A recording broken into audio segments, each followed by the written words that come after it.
오늘 말씀 열왕기하 성경을 같이 다 보겠습니다.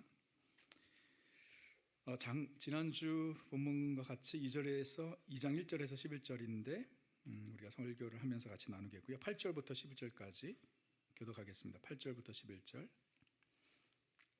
열왕기하 2장 8절을 제가 먼저 읽습니다.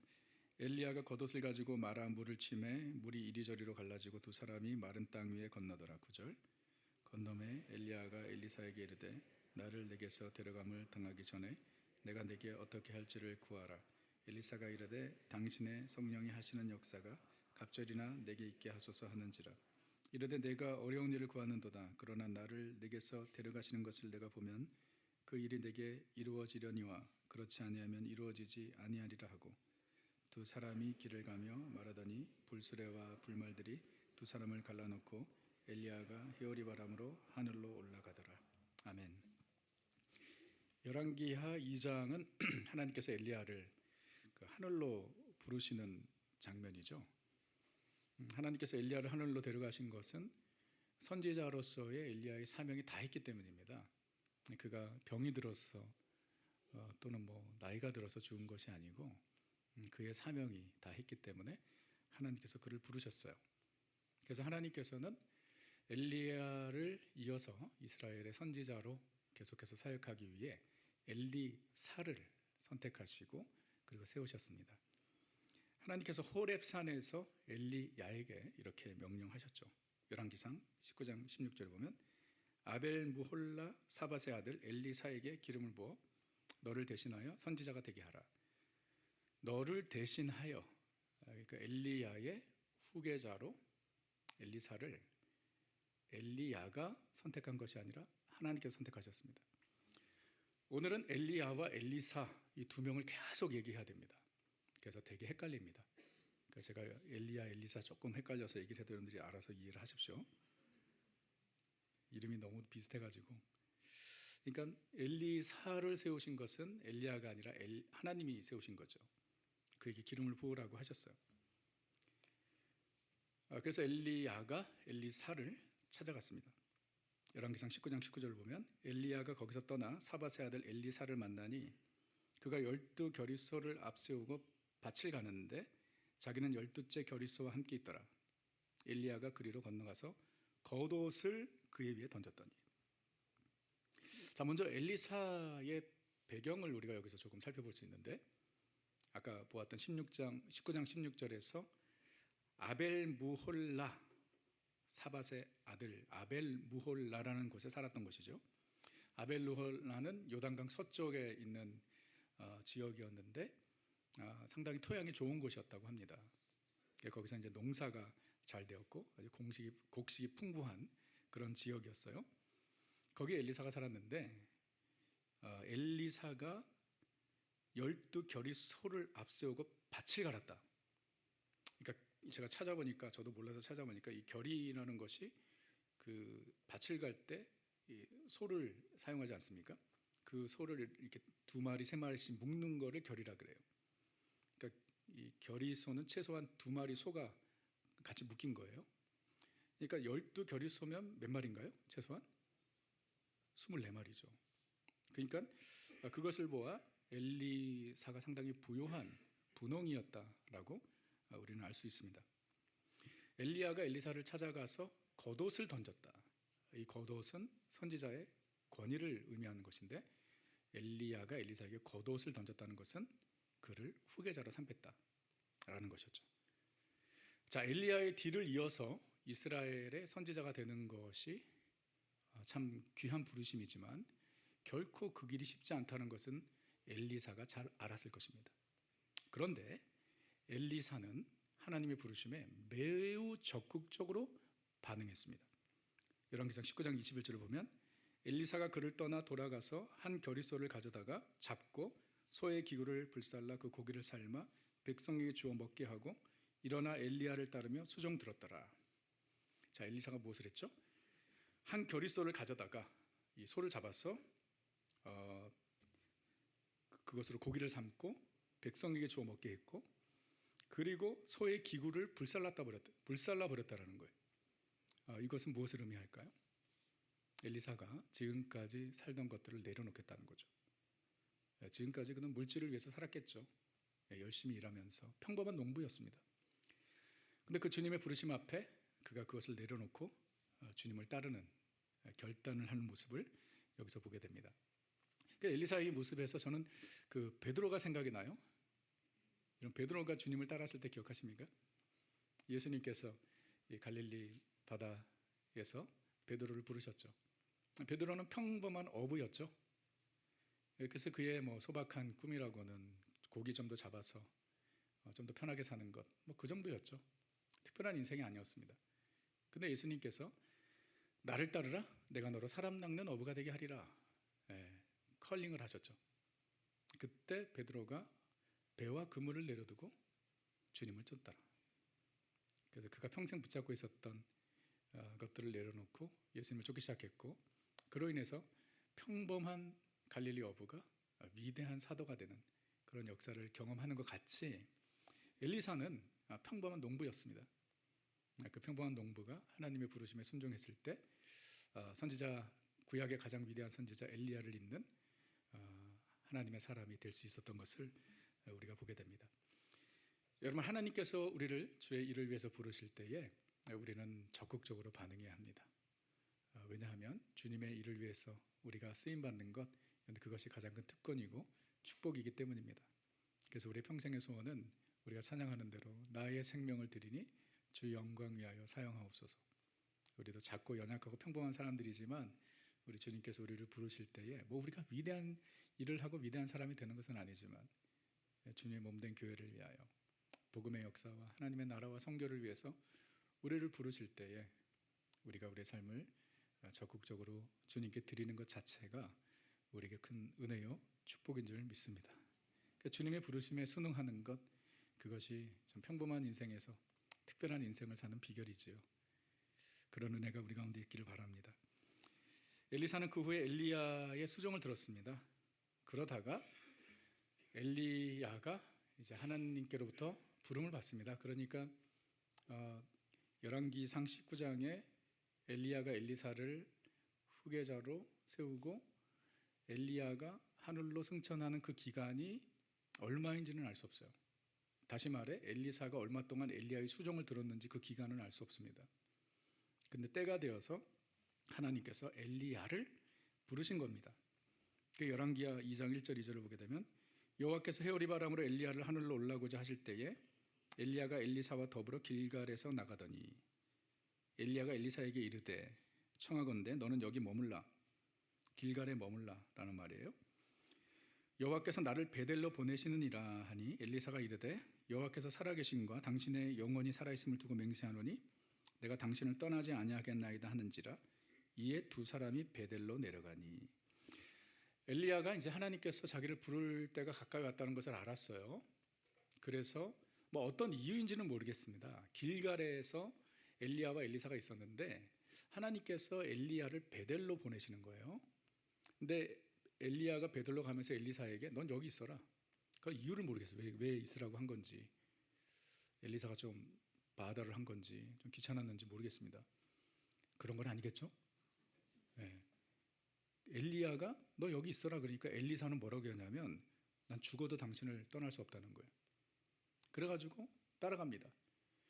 우리가 읽진 않았지만은 2장 2절에서 7절 8절까지가 똑같은 내용이 3번 반복돼요. 그래서 길갈에서 베델로 가면서 엘리야가 You stay here 그랬더니 엘리사가 안 된다고, 나 따라간다고.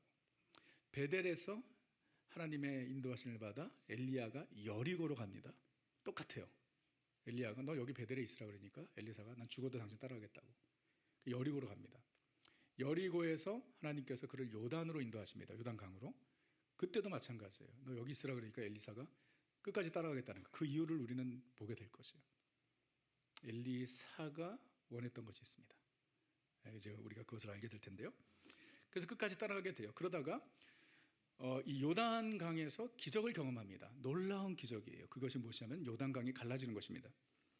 열왕기하 2장 8절을 보게 되면 엘리야가 겉옷을 가지고 아까 그 던졌던 겉옷 그것을 말아 요단강 물을 침해 물이 이리저리 갈라지고 두 사람이 마른 땅 위로 건너더라. 이게 무슨 기적이죠? 요단강이 갈라지는 기적이.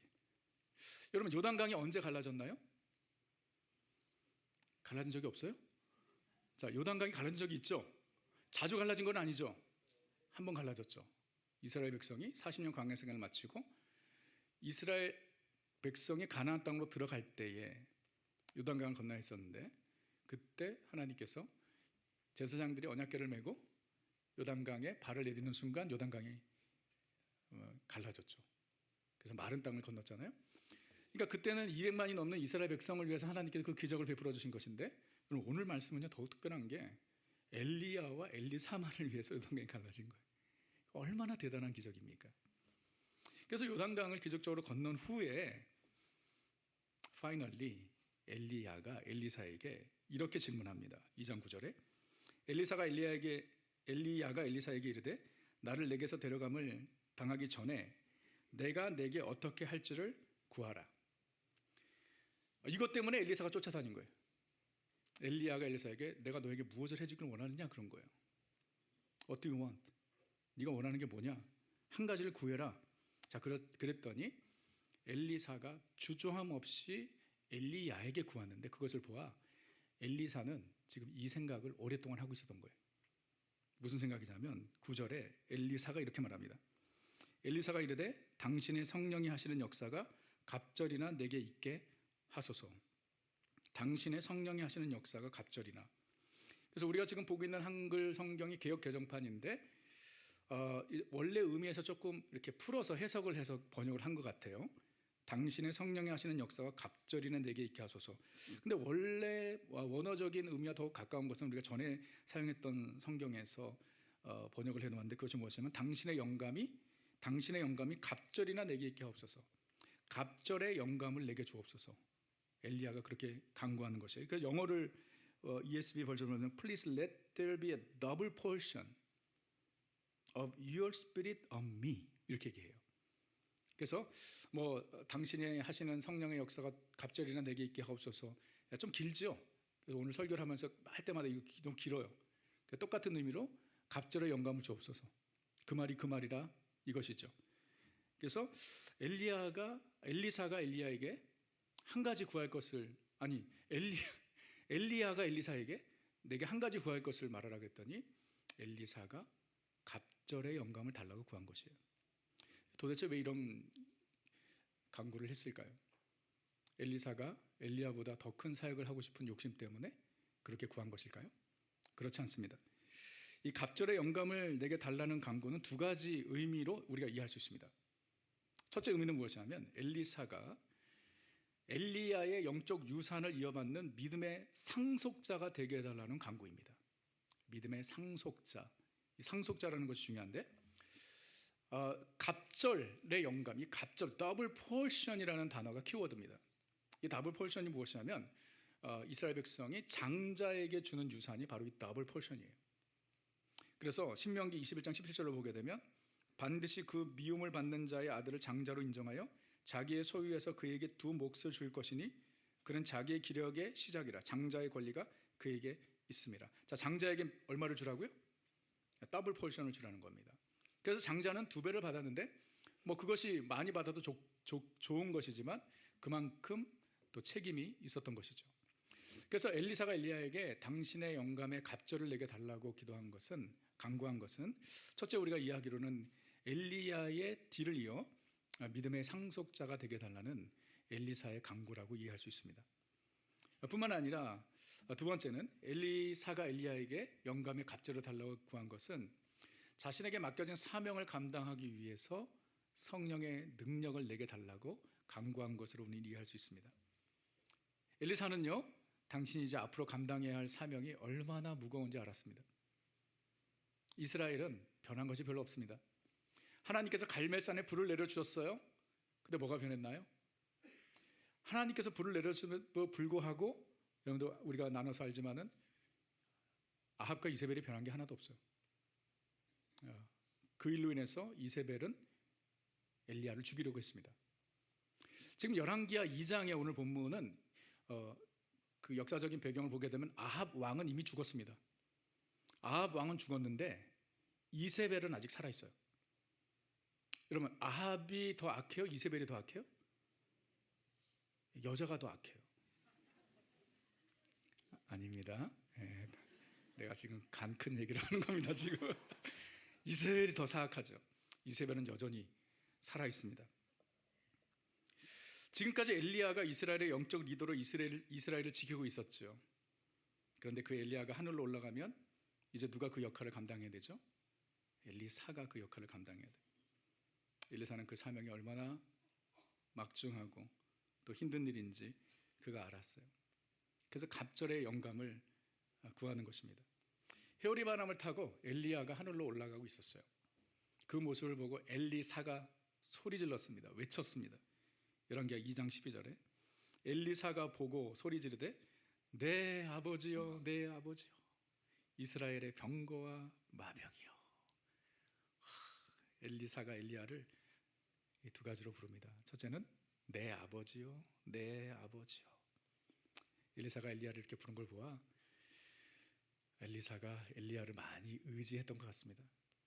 마치 자식의 아버지를 의지하듯이 기대고 의지하는 사람, 정말 영적인 그 지템목이 되어서 엘리야가 있기 때문에 그래도 안심했는데 내 아버지요 내 아버지요. 엘리사에게 엘리야는 아버지와 같은 존재였죠. 뿐만 아니라 마병과 병거요라고 이야기합니다. 마병과 병거, 병거와 마병. 이런 병거와 마병의 의미는 무엇이죠? 한 나라의 군사력을 얘기하는 거죠. 그 나라를 지키는. 그래서 시편 20편 7절을 보게 되면 어떤 사람은 병거, 어떤 사람은 말을 의지하나 우리는 여호와 우리 하나님의 이름을 자랑하리로다. 자, 병거와 마병, 이것은 그 나라를 지키는 힘을 얘기하는 거죠. 근데 엘리사가 엘리야를 향해 이스라엘의 병거와 마병이요 라고 한 것은 무슨 의미죠? 이스라엘을 지키는 자가 누구였다고요? 엘리야였던 것이죠. 그러니까 엘리사에게 영적인 아버지와 같은 존재, 그리고 이스라엘을 영적으로 지키는 마병과 병거와 같은 엘리야가 이제 하늘로 올라가는 것이, 그리고 그 역할을 누가 감당해야 되는 것이죠? 엘리사가 감당해야 되는 거예요. 얼마나 두려웠을까요? 얼마나 그 짐이 무거웠을까요? 그래서 그가 구하는 것이죠. 갑절의 영감을 내게 주옵소서. 마치 여러분 모세의 후계자인 여호수아가 그랬던 것 같이, 그러니까 여호수아도 이 위대한 하나님의 사람 모세의 뒤를 이어서 이스라엘 백성들을 이끌고 가나안 땅으로 들어가야 하는 그 막중한 과제를 그가 맡고 얼마나 두려웠는지. 그래서 하나님께서 여호수아 1장을 보게 되면 여호수아에게 여러 번 반복해서 말씀하시는 것이 무엇이냐면 두려워 말라, 내가 너와 함께 하리라. 두려워하지 말라. 그러니까 이 전임자가 너무 위대한 사람이니까 그 뒤를 잇는 후임자가 너무 부담이 되는 거죠. 우리 교회도 보게 되면 거의 그런 것 같아요. 이 교회들 보게 되면 참 그 전임 목사님이 너무 훌륭하면 그 다음에 오는 2대 목사님이 고생을 많이 하더라고요. 그래서 제가 청빙받아 가는 분들 보게 되면은 2대가 되게 힘들고, 그러면 이제 3대는 좀 더 편하고 뭐 그렇게 돼요. 다행히 저에게는 전임자가 없다는 것이 얼마나 감사한지 모릅니다. 근데 생각해 보면 언젠가는 제가 전임자가 되는 거죠. 제 후임자가 부담이 될까요? 부담이 되지 않기 위해서는 제가 막 살아야 합니다. 엘리야와 모세, 위대한 하나님의 사람들, 그 뒤를 잇는 여호수아, 두렵고 떨렸죠. 그 뒤를 잇는 엘리사, 얼마나 그 짐이 컸겠습니까? 그래서 이 두 가지 의미가 다 있어요. 엘리야를 이어 믿음의 상속자로 세워지는 것 뿐만 아니라 하나님께서 맡기신 그 사명을 감당하기 위해서 주님, 내게 능력이 필요합니다. 그래서 엘리사가 갑절의 영감을 달라고 구한 것은요, 어떠한 사역적인 욕망과 또는 욕심 때문에 그런 게 아니에요. 엘리사가 엘리야보다 더 큰 사역을 하고 싶어서 그런 거 전혀 아니에요. 자신의 힘으로는 도저히 그 사명을 감당할 수 없다는 것을 그가 알았기 때문에 성령의 도우심을 구하는 것입니다. 그래서 이 기도는요, 갑절의 영감을 달라는 엘리사의 기도는 그의 사역적 욕심에서 비롯된 것이 아니라 겸손함에서 비롯된 것입니다. 주님, 내 힘으로는 할 수 없습니다. 그러니까 매달리는 거죠. 엘리야를 떠날 수가 없는 거예요. 그 힘을 얻기 전에 쫓아다니는 겁니다. 그리고 엘리야가 내가 너에게 무엇을 해주길 원하냐 물었을 때 다른 거 구하지 않아요. 내게 능력이 필요합니다. 당신의 성령의 역사가 갑절이나 내게 있게 하옵소서. 갑절의 영감을 주옵소서. 겸손한 엘리사의 기도였던 것입니다. 하나님의 도우심이 없이는 할 수 없다는 그 고백이죠. 하나님께서 엘리사의 기도를 들으셨을까요? 안 들으셨을까요? 하나님께서 응답하셨습니다. 그래서 흥미롭게도 우리가 앞으로 보겠지만 이 성경에 기록된 엘리야의 기적은 7개예요. 우리가 열왕기 상하를 보게 되면. 그런데 엘리사가 행한 기적은 14개. 딱 2배. 사실 13개인데 하나는 조금 이렇게 좀 타협을 해서, 그래서 2배. 근데 그건 별로 중요하지 않아요. 그것보다 더 중요한 것은 엘리사는 엘리야를 이어 이스라엘의 영적 아비가 되고 이스라엘을 지키는 병거와 마병의 역할을 감당하게 됩니다. 이게 중요하죠. 우리가 그것을 어떻게 알 수 있냐면요, 엘리사가 나중에 죽을 때에 이스라엘의 왕 요아스가 눈물을 흘리면서 엘리사에게 이렇게 고백했어요. 들어보세요. 열왕기하 13장에 요아스가 그에게로 내려와 자기의 얼굴에 눈물을 흘리며 이르되, 요아스가 엘리사에게 얘기하는 거예요. 내 아버지여, 내 아버지여, 이스라엘의 병거와 마병이여 하매. 내 아버지여, 내 아버지여, 이스라엘의 병거와 마병. 어디서 많이 들은 거 아니에요? 누가 누구에게 한 말이죠? 엘리사가 엘리야에게 한 말이죠. 하늘로 올라갈 때 내 아버지여, 내 아버지여, 이스라엘의 병거와 마병이여. 근데 놀라운 것은 엘리사가 죽을 때 이스라엘의 왕 요아스가 똑같이 고백합니다. 내 아버지여, 내 아버지여, 이스라엘의 병거와 마병이여. 무슨 말이죠? 엘리사가 그의 사명을 끝까지 감당한 것이지요. 이스라엘을 지키는 마병과 병거의 역할을 감당했고 이스라엘을 영적으로 이끄는 영적 아버지의 역할을 감당한 것입니다. 그의 힘이 아니라 오직 성령의 능력으로, 하나님의 도우심으로 그가 그의 사명을 감당할 수 있었던 것입니다. 사랑하는 성도 여러분, 오늘 만약 주님께서 우리에게 한 가지를 구하라고 말씀하시면 우리는 무엇을 구해야 할까요? 내가 내게 무엇을 해주길 원하느냐? 여러분, 무엇을 구하시겠어요? 여러분, 우리 또한 엘리사와 같이 갑절의 영감을 구해야 합니다. 성령이 하시는 역사가 갑절이나 내게 있게 하소서.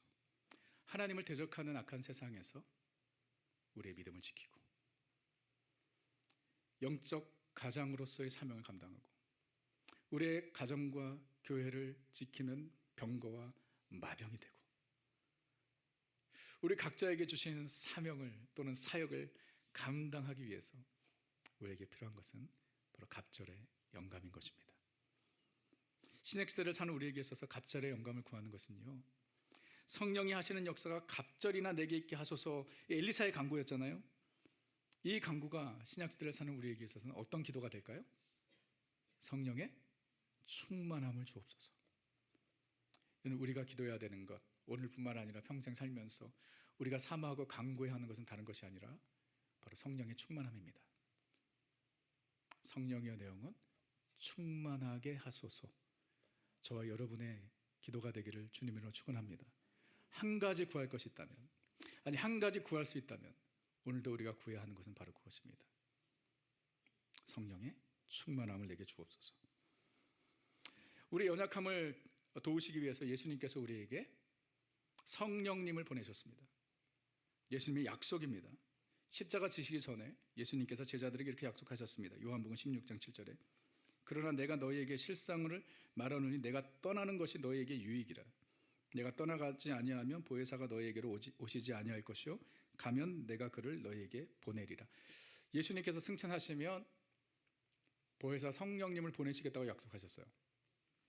예수님께서 약속하신 대로 예수님께서 승천하신 후에 오순절날 120명의 제자들이 모여서 기도할 때 성령이 그 가운데 임하였습니다.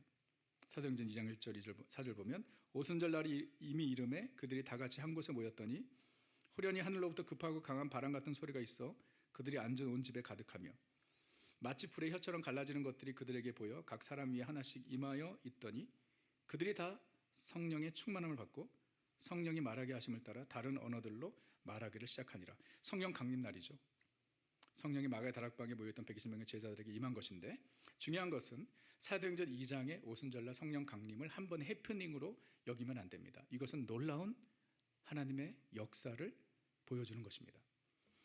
왜냐하면 오순절 성령 강림은 하나님의 역사의 새로운 시대가 열렸다는 것을 나타내는 증거이기 때문이에요. 베드로가 오순절날 모인 사람들 앞에서 이 제자들이 성령 받은 것에 대해서 설명을 하는데 요엘서 2장의 말씀을 인용해서 이렇게 말합니다. 사도행전 2장 17절에 하나님이 말씀하시기를 말세에 내가 내 영을 언제? 하나님이 말씀하시기를 언제? 말세에 내가 내 영을 모든 육체에게 부어주리니. 하나님께서 말세가 되면 하나님의 영을 성령을 모든 육체에게 부어줄 거라는 거예요. 그래서 너의 자녀들은 예언할 것이요 너희 젊은이들은 환상을 보고 너희 늙은이들은 꿈을 꾸리라. 그때 내가 내 영을 남종과 여종들에게 부어주리라. 요엘서 2장 28절 29절의 말씀을 인용한 것이죠. 그래서 요엘서 2장의 예언은 말세가 되면 하나님께서 성령을 하나님의 사람들에게 부어주시겠다는 거예요. 즉 말세에는 새로운 성령의 역사가 시작된다는 것입니다. 그래서 말세는 언제부터 시작된 것이냐? 바로 성령 강림 때부터 말세가 시작된 것이죠. 그리고 우리는 그 말세를 살아가고 있어요. 그리고 그 말세의 영적인 혜택을 누리고 있는데 그것이 무엇이냐면 예수를 믿는 자들에게 뭐가 임하는 거예요?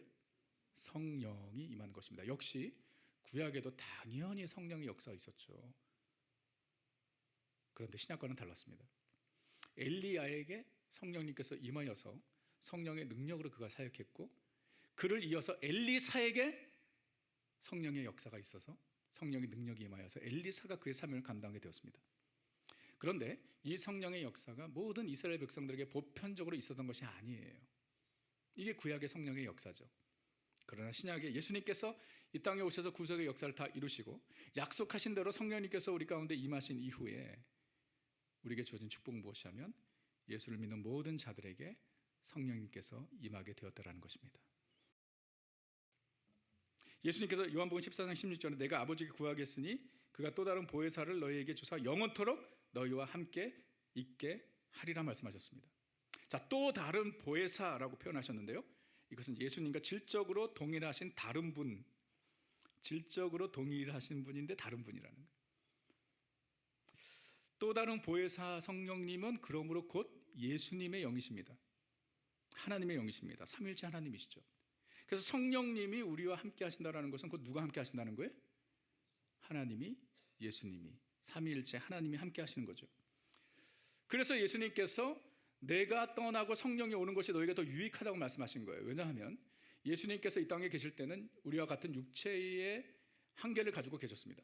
그래서 똑같은 시간에 갈릴리와 예루살렘에 동시에 계실 수 없었어요. 그런데 예수님께서 승천하시고 또 다른 보혜사 성령님을 우리에게 보내셔서 모든 믿는 자들에게 함께 하시는, 동시에 어디든지 주님께서 우리와 함께 하시는, 그래서 제자들에게 내가 떠나고 성령이 오는 것이 너에게 유익하다고 말씀하신 거예요. 성령은 믿는 자들과 함께 할 뿐만 아니라 믿는 자들 안에 우리 안에 계십니다. 예수님께서 요한복음 14장 17절에 말씀하셨습니다. 그는 진리의 영이라 세상은 능히 그를 받지 못하나니 이는 그를 보지도 못하고 알지도 못함이라. 그러나 너희는 그를 아나니 그는 너희와 함께 계시며 함께 있습니다. 또 너희 속에 할렐루야. He abides with you and will be in you. 영어 발음 중에 제일 어려운 것 중에 하나가 이 with. 네? He abides with you and will be in you. 이 두 가지 얘기예요. 성령님이 너희와 함께 하시는 것뿐만 아니라 너희 안에, 이것을 우리는 성령님의 내주하심이라고 얘기하는 거죠. 즉 성령님이 우리 안에, 내 안에 성령님이 계신다라는 거예요. 성령님 우리와 함께 하시되 우리 안에 내주에 계십니다. with us뿐만 아니라 in us입니다. 로마서 8장 9절에 만일 너희 속에 하나님의 영이 거하시면 너희가 육신에 있지 않냐고 영에 있나니 누구든지 그리스도의 영이 없으면 그리스도의 사람이 아니라. 자, 어디에 하나님의 영이 거하신다고요? 너희 속에, 우리 안에. 고린도전서 3장 16절에 너희가 하나님의 성전인 것과 하나님의 성령이 어디에? 너희 안에 계시는 것을 알지 못하느냐. 놀라운 하나님의 은혜와 축복이죠. 우리 안에 성령님이 거하신다는 것은 우리 안에 dwelling, 집을 짓고 사신다는 거예요. 그래서 우리 안에 거하시는 성령님은 결코 우리를 떠나지 않으십니다. 이때는 아멘을 할 때라는 거죠. 네, 제가 이렇게 하면 아멘을 하셔야 돼요. 성령님은 결코 우리를 떠나지 않으십니다. 네, 그렇지. 이거 좋아요. 성령님은 우리의 보혜사, 파라클레토스. 이 문자적인 의미는 옆에서 돕는 자라는 의미예요. 파라클레토스. 헤어벌. 근데 여러분 착각하시면 안 돼요. 오해하시면 안 돼요. 헤어벌이라 그래서 있어도 되고 없어도 괜찮은 존재가 아니에요. 우리는 성령님이 없이는 아무것도 할 수 없어요. 우리의 믿음을 지키고, 아니 예수님을 알고 구원의 확신을 갖고 하나님의 말씀을 깨닫고 기도하고 사명을 감당하는 것, 우리 힘으로는 도저히 할 수 없는 일입니다. 그것을 돕기 위해서 성령님께서 우리 가운데 오신 것입니다. 우리가 이 세상에서 믿음의 상속자로 살아가고 우리의 가정을, 우리의 자녀들을 영적으로 지키고 우리 교회를 세워가고 우리에게 주신 사명을 감당하기 위해서 성령의 능력은 옵션이 아니라 필수입니다. 성령의 능력 없이는 할 수 없어요. 우리가 아무리 능력이 있고 지식이 많고 경험이 많아도 성령이 돕지 않으면 우리는 할 수 없습니다.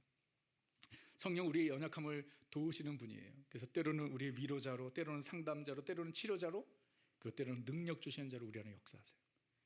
그분을 의지하면서 우리가 살아가는 것이에요. 성령님은 우리로 하여금 진리를 깨닫게 하세요. 그래서 성령님의 인도하심 없이는 우리는 진리를 알 수 없어요. 요한복음 16장 13절에 진리의 성령이 오시면 너희를 모든 진리 가운데로 인도하시리니, 우리를 진리 가운데로 인도하시는 분 성령님이세요. 오늘도 우리가 이 진리의 말씀을 펴고 깨닫고 은혜 받는 것 성령의 역사예요. 성령님은 우리에게 하나님의 자녀라는 확신을 주세요. 여러분 하나님의 자녀라는 거 믿으십니까? 성령님께서 주신 확신이에요. 로마서 8장 16절에 성령이 친히 우리의 영과 더불어 우리가 하나님의 자녀인 것을 증언하신다는 거예요. 복음을 듣고 내 마음속에 확신을 주신 분은 성령님이세요. 성령님은 우리의 기도를 도우세요. 우리가 기도할 수 있는 거 우리 힘으로 할 수 있는 거 아니에요. 성령님이 우리를 도우시는 거예요. 로마서 8장 26절에 이와 같이 성령도 우리의 연약함을 도우시나니 우리는 마땅히 기도할 바를 알지 못하는 자들이 기도할지도 몰라. 그러나 그것을 도우시는 분은 성령님이세요. 성령님 우리 안에 내주하셔서 순간순간 우리의 길을 인도하세요. 우리가 갈 길을 주님께서 이끄십니다. 로마서 8장 14절에 무릇 하나님의 영으로 인도함을 받는 사람은 곧 하나님의 아들이라. 성령님은 우리의 성화를 도우세요. 거룩한 삶을 살도록 인도하세요. 갈라디아서 5장 16절에 성령을 따라 행하라. 그리하면 육체의 욕심을 이루지 아니하리라. 거룩한 삶을 사는 것, 성령의 소욕을 따라 행하는 것이에요. 성령님께서 우리를 계속해서 거룩으로 이끌어 가세요. 성령님께서 하시는 일이에요. 성령님 우리를 하여금 성령의 열매를 맺게 하세요. 갈라디아서 5장 22절 성령의 열매는 사랑과 희락과 화평과 오래 참과 자비와 양선과 충성과 온유와 절제니 이 9가지 성령의 열매는 성령님께서 주신 열매예요. 우리가 착하고 선해서 얻는 열매가 아닙니다. 성령님은 우리로 하여금 담대히 그리스도를 증거하게 하세요.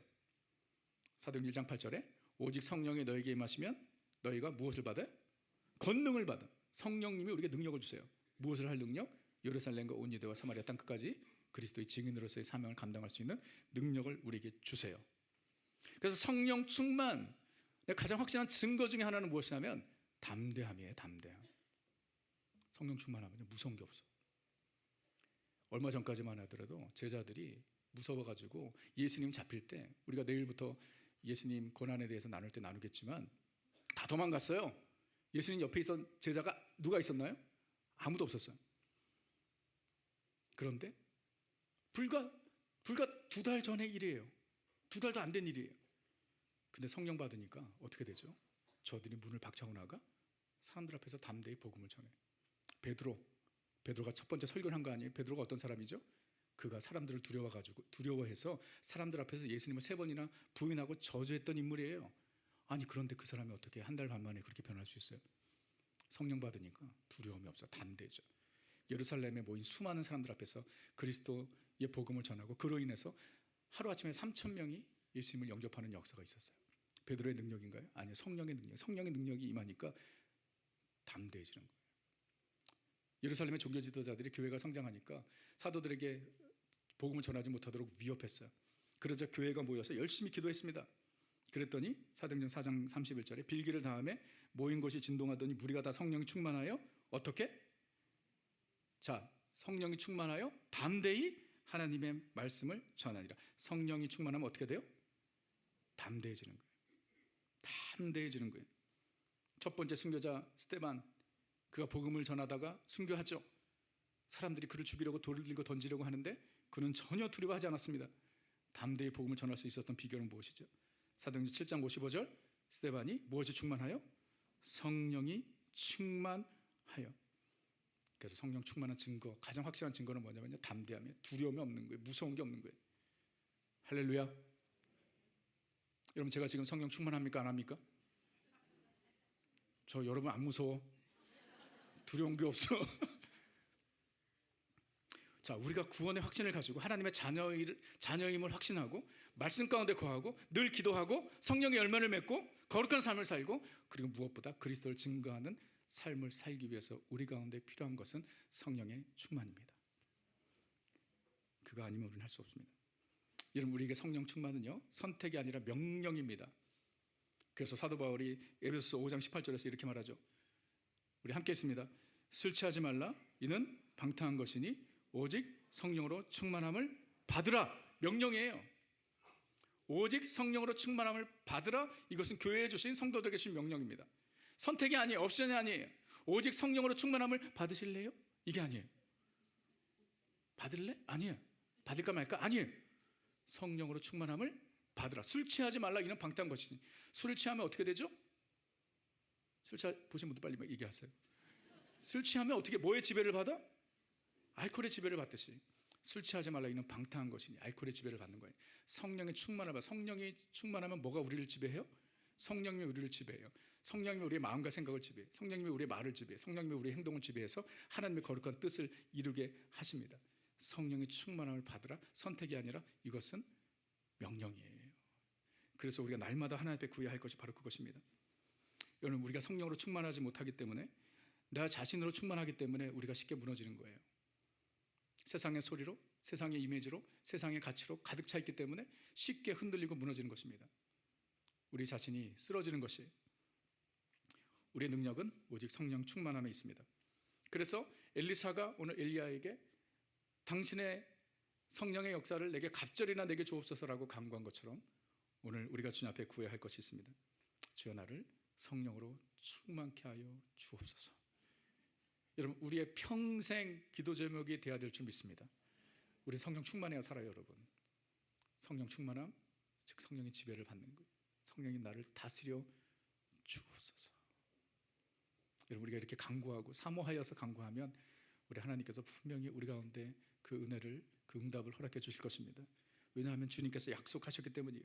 누가복음 11장 13절에 너희가 악할지라도 좋은 것을 자식에게 줄 줄 알거든 하물며 너희 하늘 아버지께서 구하는 자에게 무엇을 주지 않겠느냐? 성령을 주시지 않겠느냐. 여러분, 우리가 오늘도 주님, 내 힘으로는 감당할 수 없습니다. 믿음의 상속자로 나는 살 수가 없습니다. 주님, 믿음으로 살아갈 수 없습니다. 주님, 내 힘으로 우리 가정을 영적으로 지킬 수가 없습니다. 주님, 내 능력으로 우리 자녀들의 영적인 마병과 병거가 될 수 없습니다. 주님, 내 힘으로 내게 맡겨주신 이 사역을, 이 사명을 나는 감당할 수 없습니다.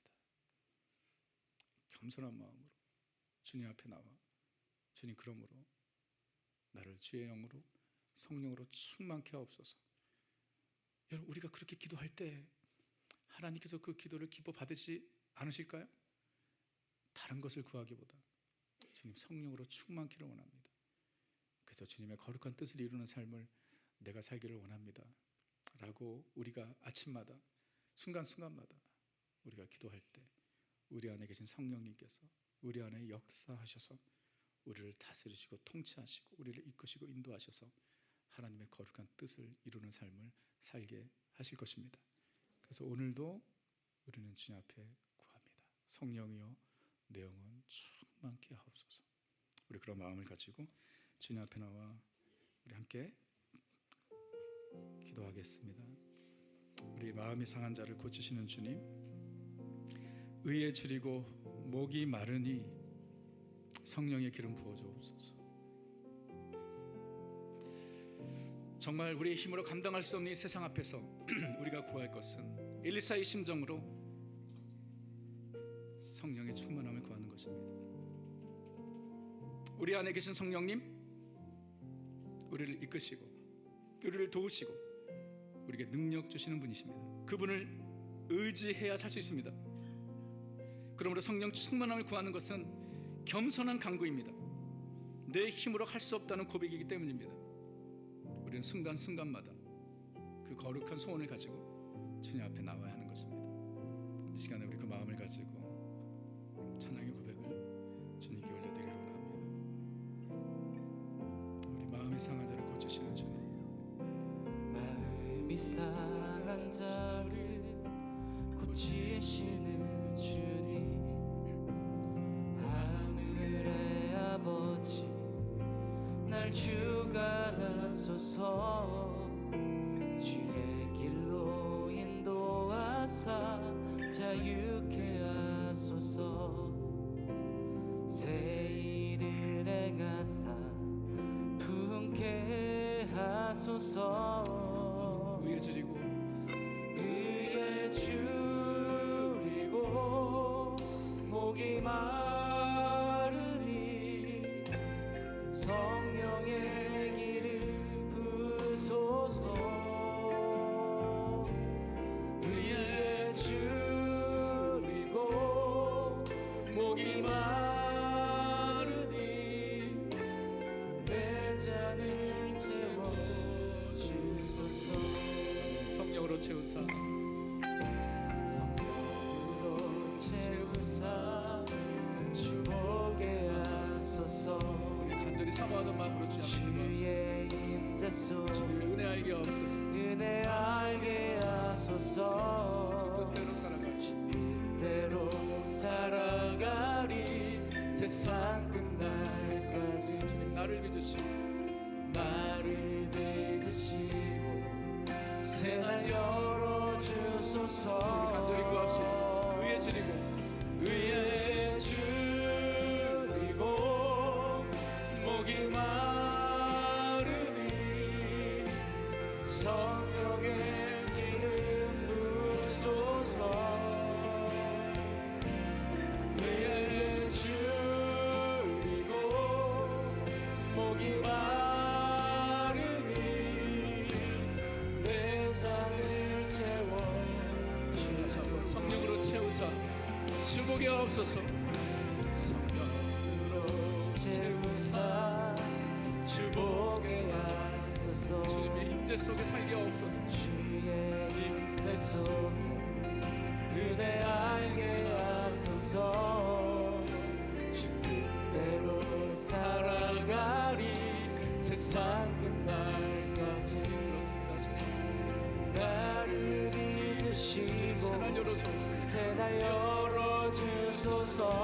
주님 의에 줄이고 의에 줄이고 주님 목이 마르고 목이 마르니 성령의 기름 부소서.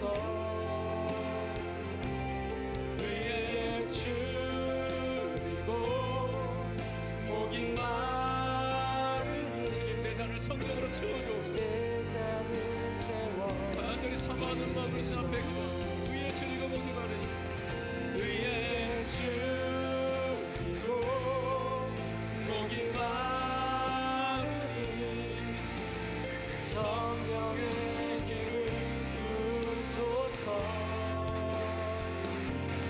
의에 줄이고 목이 마르니 내 잔을 채워주소서.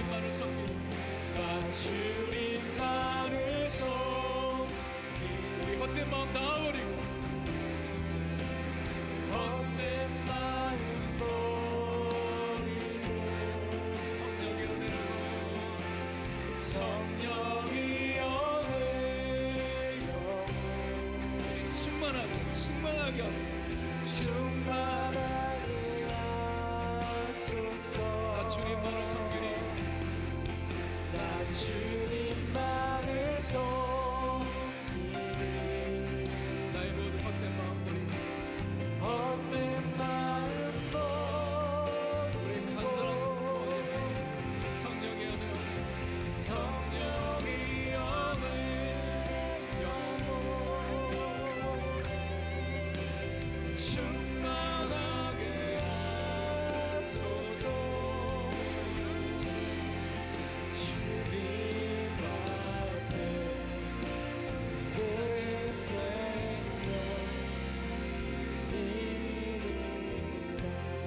두 손을 여러분 드시고요.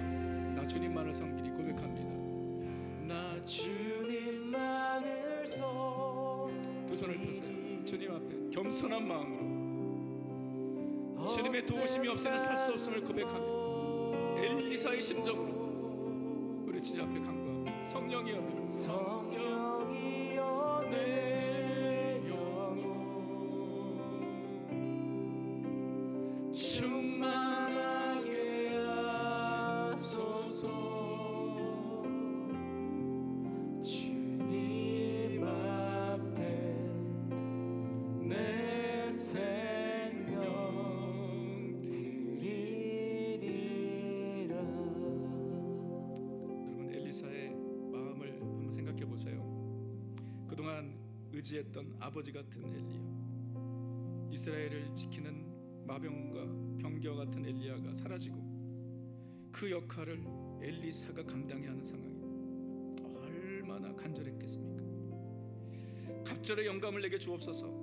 사역적 욕망이나 욕심 때문에 전임자 엘리야보다 더 큰 사역을 하고 싶어서가 아니라 주께서 맡기신 그 사명을 감당하는 데 있어 성령의 도우심이 없이는 감당할 수 없음을 그가 알았기 때문에 성령의 역사를 2배나 내게 달라는 것은 그러므로 겸손한 엘리사의 간구였습니다.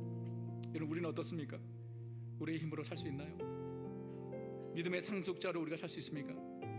이 악한 세상에서 우리의 힘으로 믿음을 지킬 수 있습니까? 우리 가정을 거룩하게 세울 수 있습니까? 우리 자녀들을 지키는 거룩한 병거와 마병으로 우리가 살 수 있습니까? 우리에게 맡겨주신 이 귀한 사명을 우리가 감당할 수 있습니까?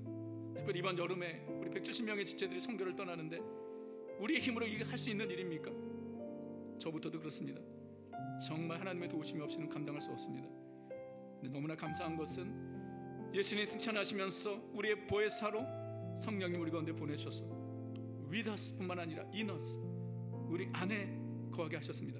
지금 이 순간 우리 안에 계신 성령님, 순간순간마다 성령님의 도우심을 구하며 성령의 충만함을 간구할 때에 주님 그 간구를, 그 기도를 기뻐하십니다. 왜냐하면 그 간구는, 그 기도는 겸손한 기도이기 때문입니다. 나의 연약함을 아는 자들이 더욱 간절히 구하는 것입니다. 내 힘으로 할 수 없는 것을 아는 자들이 더욱 간절히 성령 충만을 구하는 것입니다. 우리 그런 마음으로, 겸손한 마음으로, 주님 내 힘으로는 살 수 없습니다. 내 힘으로는 믿음의 가장으로 살아갈 수 없습니다. 주님께서 내게 준 사명을 감당할 수 없습니다. 우리의 가정을 지킬 수 없습니다. 우리의 자녀들을 양육할 수 없습니다. 여러분 이러한 간절한 마음, 겸손한 마음으로 주님 앞에 나아가 내 힘으로 할 수 없사오니 성령님 내게 충만히 임하여 주옵소서. 성령의 거룩한 도구가 되게 하시고 성령의 역사가 내 삶 가운데 있게 하여 주옵소서. 성령의 능력으로 나를 사로잡아 주옵소서. 성령 충만케 하여 주옵소서. 우리 오늘 주님께 드려야 할 간절한 우리의 기도 제목입니다. 우리 함께 주 앞에 마음을 가지고 간절히 기도하겠습니다. 하나님 아버지 앞에 간절히 기도합니다. 아버지 하나님, 아버지 하나님, 아버지 하나님, 하나님 아버지 주여 엘리사의 심정으로 잡으니 주님, 주여 나 연약함을 아시고 주님 앞에 간절히 기도합니다. 힘으로 되지 아니하고 눈으로 되지 아니하고 오직 하나님의 영으로 되는 줄 믿습니다. 주님 내게 맡겨진 사명 내가 어떻게 감당할 수 있습니까? 성령이여 내 영을 충만케 하여 주시옵소서. 오직 성령으로 충만함을 받게 하여 주시옵소서. 주님 엘리사의 심정 주 앞에 기도하여 하나님의 아버지 우리가 감당할 수 없게 주 앞에 겸손하고 강구하오니 주여 우리에게 성령의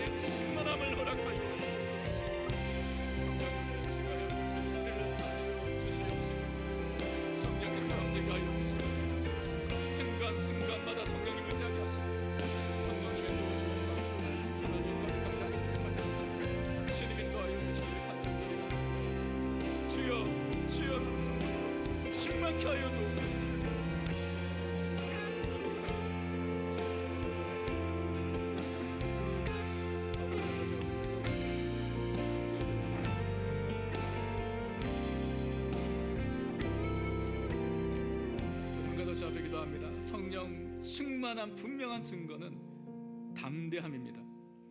내가 두려움에 사로잡혀 있고 걱정과 염려에 사로잡혀 있는 것은 그러므로 성령 충만하지 못한 증거입니다. 성령이 우리 가운데 임하면요, 담대해져요. 무서운 게 없어요. 걱정과 염려, 거기에 사로잡혀 살지 않습니다. 주님을 더욱 의지하게 되어 있습니다. 그런 의미에서 오늘 이 자리에 나온 우리 성도님들, 어떤 두려움을 가지고 오셨습니까? 그거 주님 앞에 다 내려놓으십시오.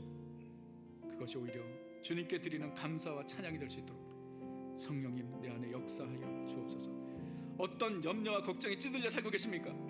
그 성령 충만하지 못한 것입니다. 성령 충만하면 다 주님께 맡기게 되어 있습니다. 내가 만약 그렇게 살고 있다면 성령님의 지배를 받지 못하는 것이 환경의 지배를 받는 것이고 문제의 다스림을 받는 것입니다. 그거 주님께 내려놓아야 합니다. 성령님 다스려 주옵소서. 내 마음에 불안함을 주고 두려움을 주는 것 주님께 내려놓사오니 주님 다스려 주시고 담대하게 하여 주시고 믿음을 가지고 일어설 수 있도록 나를 주장하여 주옵소서. 담대함을 주옵소서. 우리 그런 마음의 손을 가지고 다시 한번 주 앞에 성령의 도우심을 구하며 기도하겠습니다. 함께 기도합니다.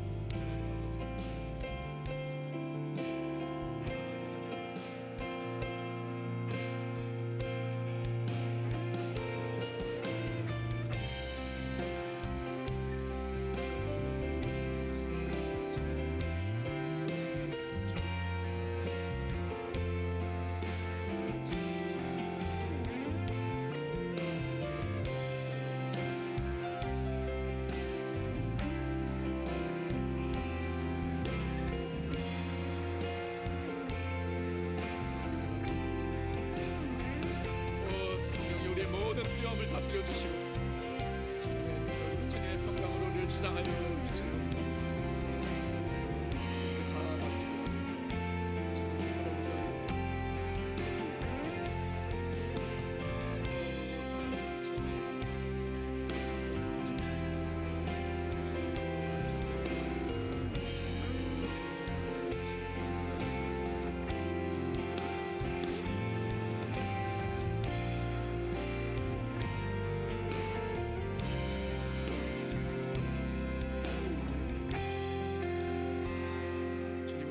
간절히 구합니다. 엘리사의 심정으로 우리가 주님께 구하는 것은 다른 것이 아니라 성령의 충만함을 구합니다. 성령님 우리를 다스려 주시고 통치하여 주옵소서. 우리를 돕는 보혜사로 우리 가운데 일하시고 역사하시는 주님을 의지하오니 순간순간 성령님과 동행하며 성령님과 교제하며 성령의 능력으로 살아가는 우리 모두가 되게 하여 주옵소서. 특별히 주님, 우리 안에 이 세상을 살면서 늘 두려움과 낙심과 절망과 염려가 있습니다. 주님, 그러나 성령이 우리를 다스릴 때에 그런 것들이 사라지고 우리에게 주시는 그리스도의 평강이 우리 가운데 임할 줄 믿습니다. 주님, 이 시간 성령의 충만함을 구하는 주의 자녀들의 기도를 들어주셔서 우리 안에 있는 모든 두려움들이 다 사라지고 담대히 세상을 향해 나아갈 수 있는 우리 모두가 되게 하여 주옵소서. 오늘 하루 이 시간뿐만 아니라 순간순간마다 우리 안에 내주에 계시는 성령님의 인도하심을 구하며 살아가는 우리 모두가 되게 하여 주옵소서. 감사와 찬양 주께 올려드리오며 예수님의 이름으로 기도합니다. 아멘. 자리에서 일어나시겠습니다. 우리 앞자분들 한번 격려하십시오. 성령으로 충만하시기 바랍니다. 성령으로 충만하시기 바랍니다. 아멘. 네, 성령이여 내 영혼 충만케 하소서. 우리 기도하고요. 성령으로 충만할 수 있는 또 방법이 주님 앞에 나와 기도하는 거죠. 내일 아침부터 한 주간 우리 고난주간 특별새벽 기도에 함께 오셨으면 좋겠어요. 이렇게 하면 안 오죠. 네, 명령을 해야 되는데 아무튼 주님 앞에 나와서 함께 예배하는 한 주간 되었으면 좋겠습니다. 금요일날 금요 성금 예배도 함께 오십시오. 우리 성령의 내용은 충만케 하소서. 우리 상받은 마음으로 찬양하겠습니다.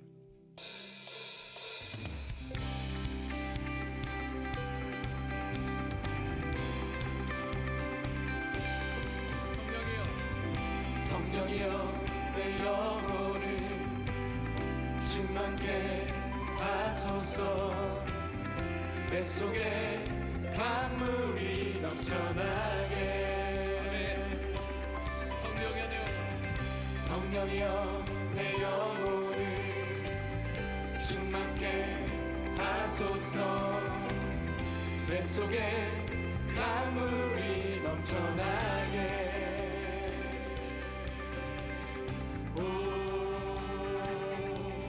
성령 하나님, 날 다시 새롭게 하소서. 채우소서. 내 영혼이 세상 유혹 다 이기고 다시 주를 닮아가도록. 채우소서. 채우소서. 내 영혼이 세상 유혹 다 이기고 오직 주만 나타내도록. 성령이여, 성령이여 내 영혼을 충만케 하소서. 내 속에 강물이 넘쳐나게. 성령이여 내 영혼을 충만케 하소서. 내 속에 강물이 넘쳐나게. 오 성령 하나님, 날 다시 새롭게 하소서.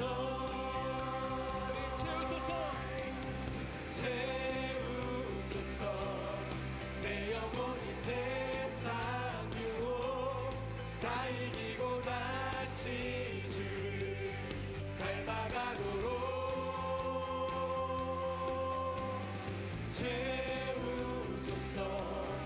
내 영혼이 세상 유혹 다 이기고 오직 주만 나타내도록.